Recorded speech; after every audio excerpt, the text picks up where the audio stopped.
News, सच जरूरी है। नमस्कार, आप देख रहे हैं MNS न्यूज लाइव। मैं हूं आपके साथ चांदनी पाठक। एक नजर डालते हैं आज की खास खबर पर। नागपुर शहर पुलिस ने मानव तस्करी व यौन शोषण के विरुद्ध ठोस कार्रवाई की है। ऑपरेशन शक्ति अभियान के तहत ये कार्रवाई की गई।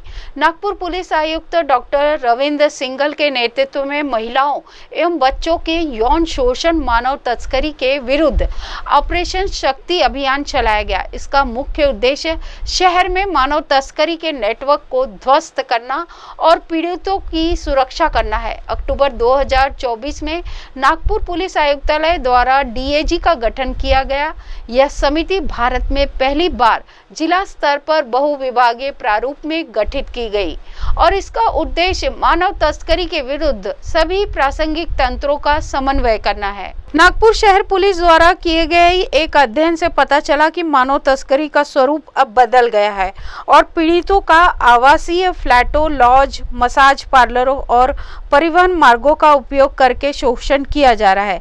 ऐसे में DAG का गठन समय की आवश्यकता बन गया। कार्य समूह में पुलिस विभाग, जिला विधिक सेवा प्राधिकरण, महिला एवं बाल विकास विभाग, रेलवे सुरक्षा बल, राजकीय रेलवे पुलिस, नागपुर नगर निगम, पर्यटन एवं परिवहन विभाग, MTDC, बाल कल्याण समिति, गैर सरकारी संगठन और नागरिक समाज के प्रतिनिधि शामिल है। यह समिति तस्करी रोकने के प्रयासों को एक साथ लाती है। पिछले कुछ महीने में DAG के माध्यम से विभिन्न स्थानों पर अभियान चलाए गए।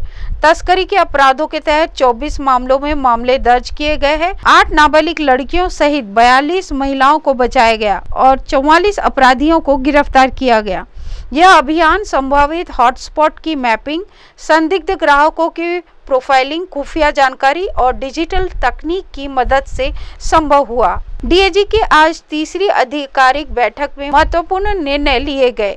शहर के उच्च जोखिम वाले क्षेत्रों में 22 चेहरे पहचानने वाले कैमरे लगाए गए और 33 पुलिस थानों में महिला सहायक केंद्र स्थापित किए गए हैं। रेलवे स्टेशनों और बस स्टैंडों पर निगरानी कर दी गई है। दामिनी दस्ते के रैपिड रिस्पांस यूनिट को भी सक्रिय कर दिया गया है। पुलिस दीदी कार्यक्रम के तहत पीड़ित महिलाओं को जागरूक और सहायता प्रदान की जा रही है। पारगमन भेद्यता यानी पीड़ितों द्वारा शहरों या राज्यों में स्थानांतरित होकर जांच से बचने की प्रवृत्ति पर विशेष ध्यान दिया गया है। इसके लिए पुलिस, RPF और GRP के संयुक्त प्रशिक्षण की योजना बनाई गई है और प्रमुख परिवहन केंद्रों पर गश्त और निगरानी बढ़ा दी गई है।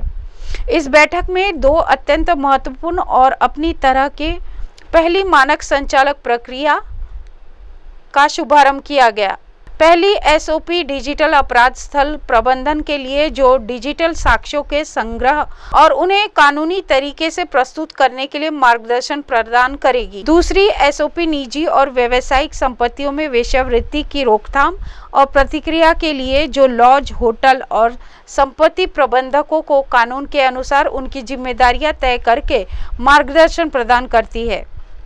बैठक में तस्करी के विरुद्ध जागरूकता पैदा करने हेतु नागपुर शहर के माननीय संरक्षक मंत्री श्री चंद्रशेखर बावनकुले द्वारा ऑपरेशन शक्ति के हेल्प डेस्क का अनावरण किया गया। उक्त हेल्प डेस्क वर्तमान में cotton market, Ganeshpeth bus stand से 24 घंटे कार्यरत है। RPF, GRPF और नागपुर सिटी पुलिस इन जगहों पर 24 घंटे तैनात रहेगी। ऑपरेशन शक्ति के तहत तख्तियों का भी अनावरण किया गया। ये तख्तियां शहर के लॉज, स्पा, होटल और अन्य जगहों पर लगाई जाएगी जो कानून के बारे में जागरूकता पैदा करेगी और पीड़ितों को मदद पाने में सहायता मिलेगी। देखिए, ये एक इस तरह की एक्टिविटी है जो एक्सप्लॉयटेशन होता है बच्चों का, महिलाओं का या फिर ह्यूमन ट्रैफिकिंग।